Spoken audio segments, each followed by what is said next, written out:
Я никого не слышу.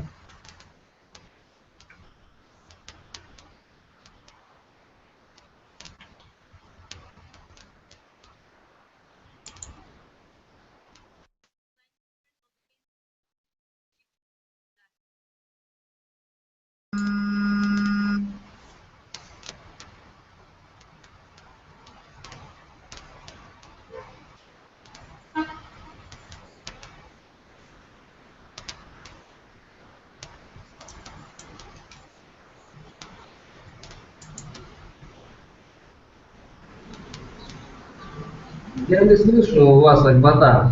Я вижу, что вы что-то говорите, но я вас не слышу.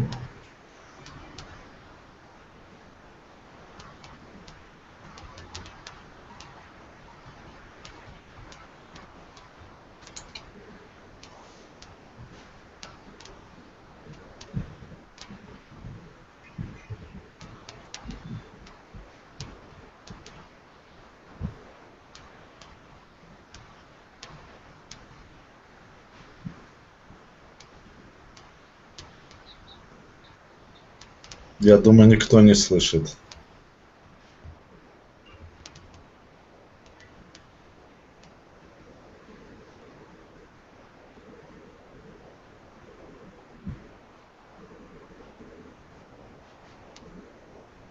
Я слышу, наверное, только вот коллегу из Турции, наверное, господина Тугрула, Исмаила. Да, я думаю, что мы только себя слышим, друг друга слышим. А вот сейчас. The year started with the conflict between Shia and Sunni Muslims. Сначала власти Саудовской Аравии казнили 47 человек по обвинению в терроризме и антиправительственной деятельности. И среди казненных оказался известный шиитский лидер Нимр Амин. И его гибель вызвала взрыв негодования в Иране, традиционном защитнике интересов шиитского мира. Помимо резких заявлений политического и военного руководства, иранские протестующие атаковали Саудовское посольство в Тегеране и консульство в Мешхеде. А это, в свою очередь, вызвало жесткий отклик уже во многих суннитских странах. Если не нужно переводить, им все равно не слышно. Как не слышно? Они... Им не слышно то, что им очень плохо слышно. Поэтому мы сейчас им, когда дадим микрофон, уже мы тогда будем слышать, что говорят эксперты. The proposal is, as there are problems with connection, so we will give the word to the experts. And then we will discuss it here. Because I guess it would be most logical in this situation. И поскольку мы мусульмане, казахи мусульмане, мы хотим разобраться в причинах конфликта между Саудовской Аравией и Ираном, между суннитами и шиитами. И для этого мы в нашем круглом столе позвали экспертов из разных стран. Я хотел бы, чтобы эксперты соблюдали определенное время и реагировали на мнение друг друга. И я хотел бы, чтобы представили тех, кто будет участвовать в нашем круглом столе, дать слово профессору нашей кафедры Евразийского национального университета Акбутине Язбековне Жолдовской. Now we will just give the floor to our Iranian expert, Dr. Mandana Tishiyat. who is Deputy Director of Iraq Institute. Our colleagues from other countries will not be able to hear it because due to the technical reasons, but we will be happy to hear her. Could you please connect to Mandari?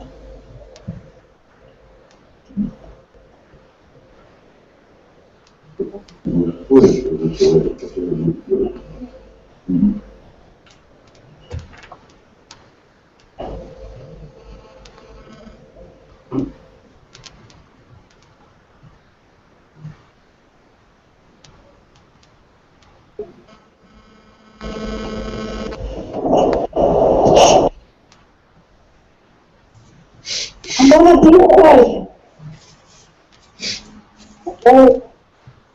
My wife was my confidence in my family. Can you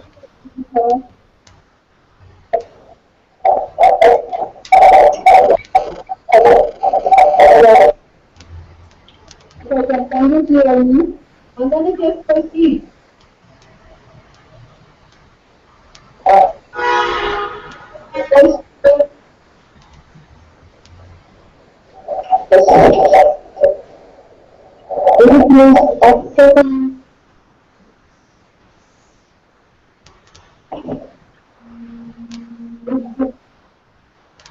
Okay. Ladies and gentlemen, it's an honor and a pleasure for me to participate in this hosting program. And I would like to appreciate Kazakhstan National Library for its initiative to gather us from different countries by this new technology. The subject I would like to talk about is related to Iran and Saudi Arabia relations. And the questions I would like to find answers for them are Iran and Saudi Arabia enemies, and what are the reasons and the sources of sanctions between Iran and Saudi Arabia? Actually, it was in 1970 that for the first time American politicians and strategists talked about a new gathering in the Persian Gulf region, which is called two pillars gathering. During Cold War, the East gathering was part of the general gathering, which was called the Nixon gathering. And this isolate the status that the United States would assist to the defense and development of its allies and friends, but would not undertake all the defense of the free nations of the world. This gathering means that each ally nation in charge of its own security in general is responsible, but the United States is part of an virtual umbrella where they are used. Based on two pillar it's a two pillar doctrine, the U.S. turns to Iran and Saudi Arabia as two pillars of regional stability in the Persian Gulf region, especially against the economic and related activities and destiny of time. The two neighbors were responsible to keep peace and control the radical activities in one of the most important regions, which was the home of the main oil producers in the world in 1970. All sides continued on that period of time, with alone finally the United States with its military expansion and total arms transfers from the United States to Iran, South Line and to Saudi Arabia increased 20 times. However, under Islamic relations with Iran, this country played more important role than Saudi Arabia in the Persian Gulf as the realm of the region.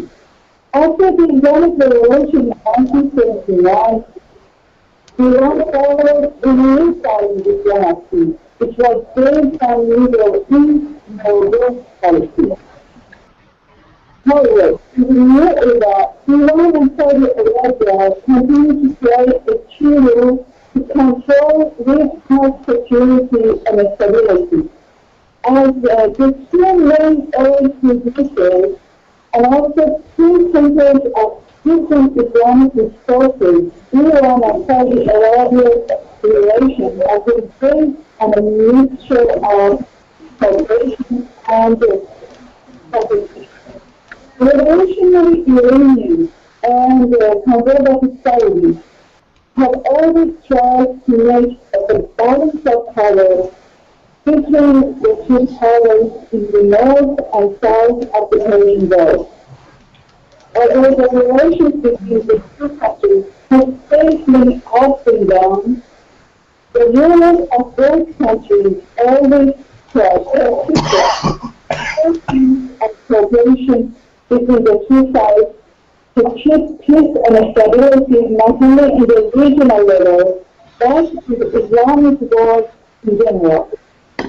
However, the recent tensions between the two countries, which is rooted in the Middle East in recent years, especially from people uprising in some Muslim countries, has increased the competition between the two sides to rise their influence in the region.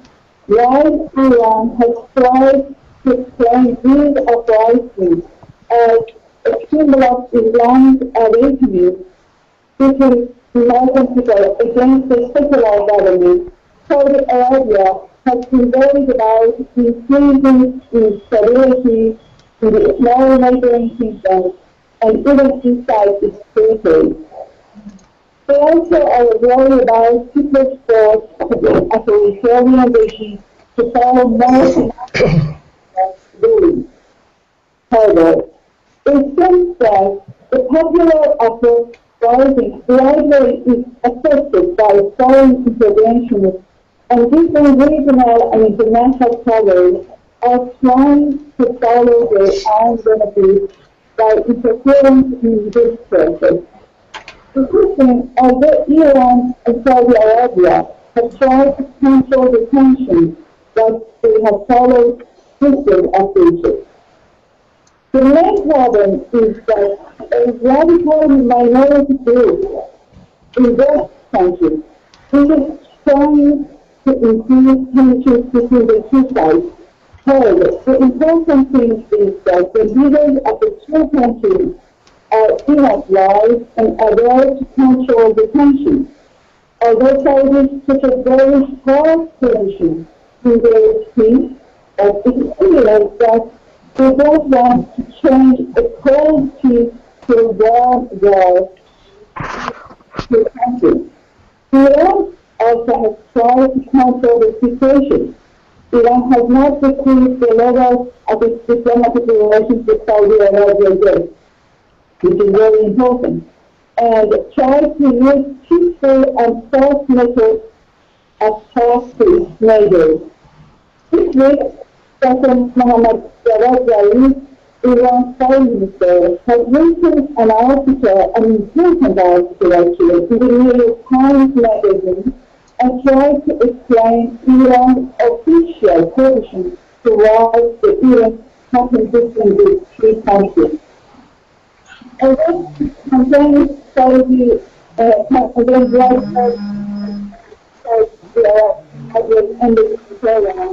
he also criticized Saudi's policy in the region and asked them to change their approach from competition to cooperation. As a result, I still believe that finding a solution for Syrian Islamism, controlling terrorist activities, and following economic development policies, all in all, gives Iran and Saudi Arabia an opportunity to play again the role of the two pillars of peace and stability in the region. It's based on the national interest of both countries and the interest of all countries in the region in general. Thank you very much for your kind attention.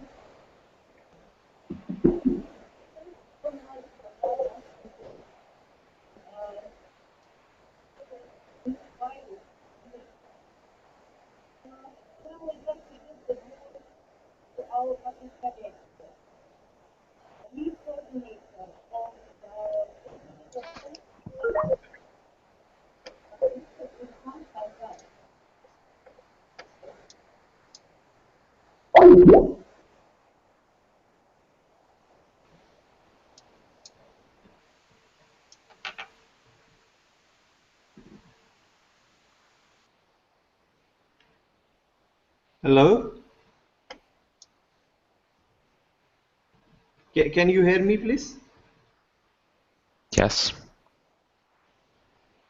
You can hear me, right?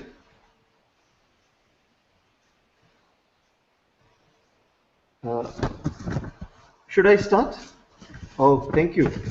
Well, I owe my thanks to the organizers first, who have given me this opportunity to share my views with you on the building and long-standing tensions between two neighboring countries, Iran and Saudi Arabia, and the recent spate of tensions that we are witnessing for past few weeks. I would not take much of your time. I would go straight to the subject, starting with what happened. We all know what happened, but I would just like to have a recap of it. That first of all, we should keep in our minds that neither Saudi Arabia, with its very oppressive continuation of capital punishments, which are very sensitive and which are very contested across the countries. Neither Saudi Arabia is making a good name for itself, nor can we expect any respect to be garnered for the people who ransack the diplomatic missions, no matter whatever the reasons and whatever the emotions. So we have to look at this context first. There is no doubt that because of this tension, because of the situation that we are witnessing, we all, I mean all the people of the region, we are witnessing a very potentially damaging situation. Now, what has happened is an indication that the tension is not all about the much talked about Sunni Shia divide. In my view, it goes a long way. It has many other linkages as well. It is not also to do much with the Arab-Ajab divide. It goes beyond that. In my views, it is a tension of the fears, the tension of the insecurities of the regimes ruling both in Riyadh and in Tehran. Both see their grip over majority of their populations slipping. So at this time, it suits both that tensions can give them a chance to divert the attention of their people away from the real issues. Well, it also has a lot to do with the economic troubles both are facing, and we as the observers of this region to some extent are aware of that. We know that both the countries are in a very tight spot because of that, and some excuses at this point of time are very welcome. Well, it also has to do a lot with the enduring as well as the changing alliances and alignments of the global powers in the Middle East. I would also like to put in front of this panel that it is also very much a Washington DC versus Moscow tussle. What we are seeing it in another way, in the garb of this flaring up of this tension, and we cannot ignore that. Having said this, yes, we are in a very tight spot as a region. Not only it has the potential to further flare the interstate tensions, of course, not only in the Middle East, but also we have a potential that it can turn out to be a reason for intrastate tensions, intrastate conflicts, and in that way, I am sitting in Islamabad, so I see Afghanistan and Pakistan at the receiving end, we see that this has a potential of pitting Sunnis and Shias in Iran, and also in Afghanistan and in Pakistan against each other, and because of that we can have a lot of internal security issues. But apart from that, as a state, as a sovereign state who has and who wishes to have good relations with both Tehran and Saudi Arabia, Riyadh, a country like Pakistan has been put in a very tight spot. It has been put in a position where decision making has become very difficult. So far, so good. Pakistani government of the day has so far avoided giving an impression of taking sides both ways. But right now, it is in a troubled spot that which way to go. Of course, they would like to remain unengaged as far as the conflict is concerned, but it will be very, very difficult because pressures are there. And what next can we see? I would be quick in going to that. I don't see possibility of a full-scale armored conflict in it. That is my personal understanding. You may differ with it. But if there is a conflict, an armored conflict of any level, it will not be decisive. We should be very clear that it will not be decisive, but it will be divisive and destructive. That is what I have to say, and thank you very much.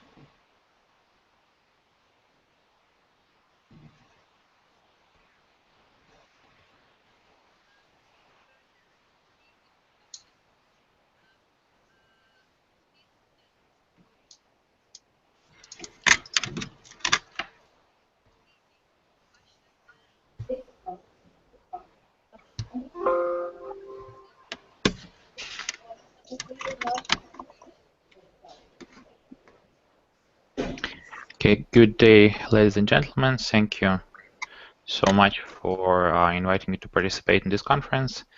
And if you can hear me, it would be great if you would give me a sign that yes, you can hear me. Great.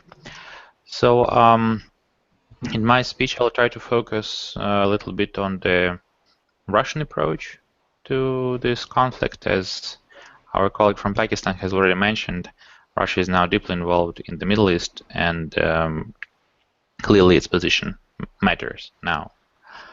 So I would start with a little bit of a background, and here I only speak in my personal capacity as a scholar.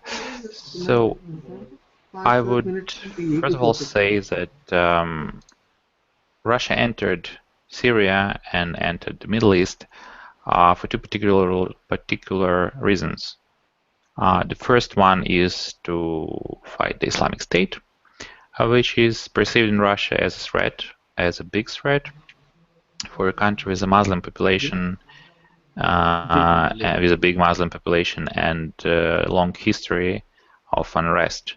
In the south, we cannot ignore an organization which prioritizes uprising and building a so-called caliphate. And as we all know, a lot of Russian citizens are fighting within the ranks of Islamic State. So that's definitely a problem Russia could not ignore.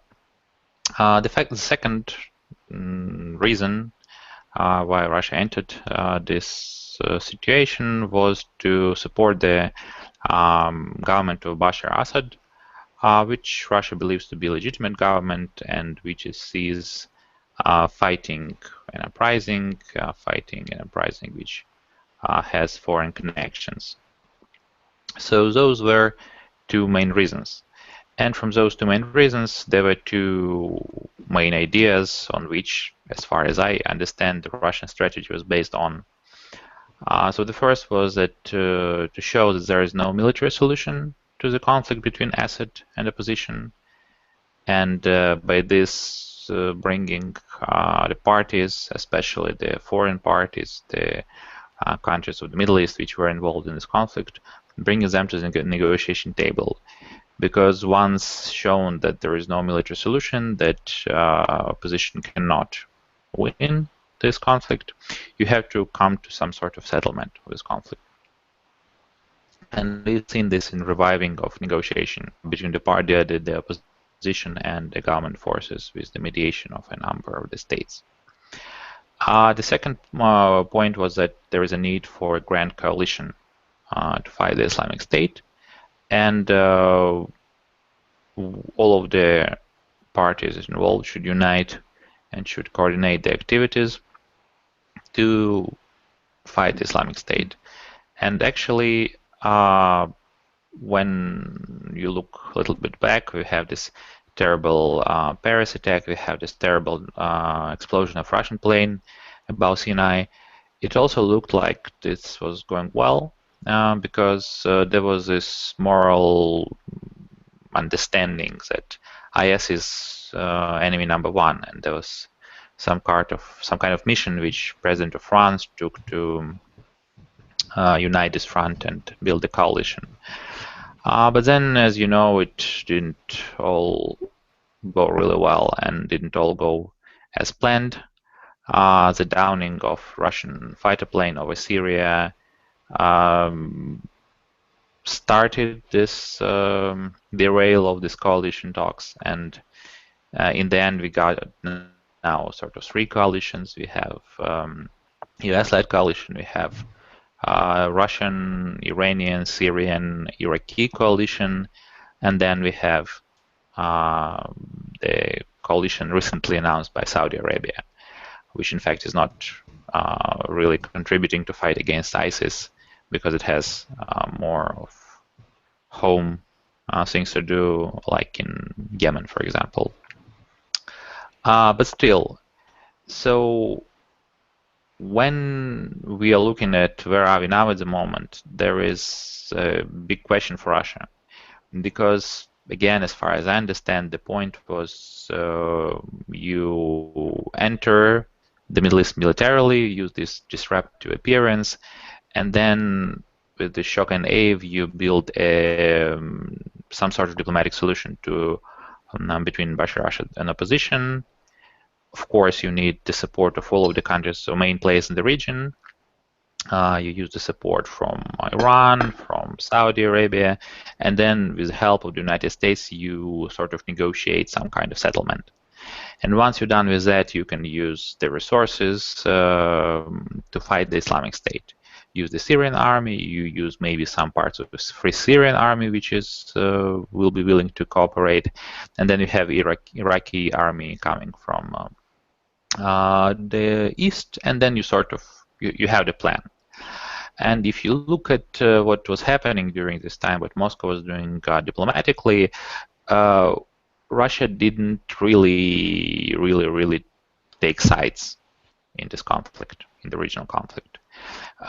Despite our close cooperation with Iran, Russia never stopped talking to Saudi Arabia. There was a number of calls, direct calls between the king and our president. Crown Prince visited, and there was like a number of contacts. So despite the fact that we were sometimes opposing Saudi Arabia in their geostrategic interest, maybe, we never took one side. And we understood that it would be really impossible to bring together all of these negotiating parties, especially on the opposition side, without the help from, at least from Saudi Arabia, maybe from other Gulf states, and at the beginning from Turkey as well. Now we find ourselves in a situation which really nobody wanted, because if there will be this big rift between Saudi Arabia and Iran, if it will continue, the strategy which was on the foundation of Russian entrance into conflict would probably not work. Because if Iran and Saudi Arabia, instead of getting to some kind of negotiated outcome, would increase the proxy war in Syria, that would mean that the exit strategy as it was planned is not clear. So one thing is to show to your opponents that you cannot defeat the Bashar al-Assad forces and support them for a while to show that. Maybe get some increased support on the ground to get the situation on the ground better for the regime. But another thing is when you don't have this exit strategy. So I would think that now there would be big movement from part of Russian diplomacy to try to somehow mend this rift between Saudi Arabia and Iran, because otherwise it would get tricky, and you'll have to maybe rethink all of the strategy and then try to get to somehow to fix it by other means. But clearly this way of somehow getting this civil war to over is a preferable way for everyone, and we need more ceasefires, we need talks about ceasefires. Maybe we can start talking even without war on the ground and then try to get a global ceasefire in Syria, but without at least the interest of Saudi Arabia and Iran in this mending relations, or at least not spoiling the whole thing, it'll probably be impossible, which is really bad for Russia, but even worse for the region. And thank you.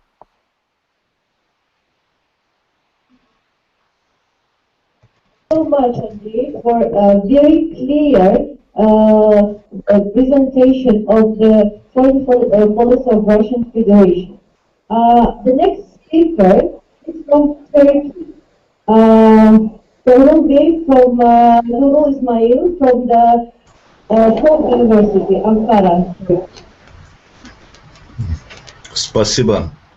Я благодарю за... Я думаю, меня слышно, да? Да. Я благодарю вас за такую интересную конференцию, что и пригласили меня, что я могу здесь выступить и высказать мнение турецкой стороны. Ну, что могу сказать? Прежде всего, я думаю, что вообще конфликт Тегерана и Риада, это, ну, как на сегодняшний день вроде похож на итог ближневосточного противостояния, но я считаю, что это не первый случай, и до этого этот как бы конфликт все время продолжался и существовал. И поэтому иногда меня умиляет это выражение «разгорается серьезный конфликт», которым оперируют журналисты и так называемые сетевые аналитики. Замечу, что вообще сейчас очень много так называемых в кавычках специалистов суннитско-шиитским отношениям, вообще ирано-саудовским отношениям. И поэтому надо отметить, что конфликт между Эр-Рiyadом и Тегераном возник не вчера и даже не позавчера. И при шахе, иранском шахе, отношения были, мягко говоря, не самые благополучные. А аж после исламской революции в Иране и началась та самая региональная холодная война, которая непрерывно то затухает, то вспыхивая с новой силой продолжается до сегодняшнего дня. И нынешние события связаны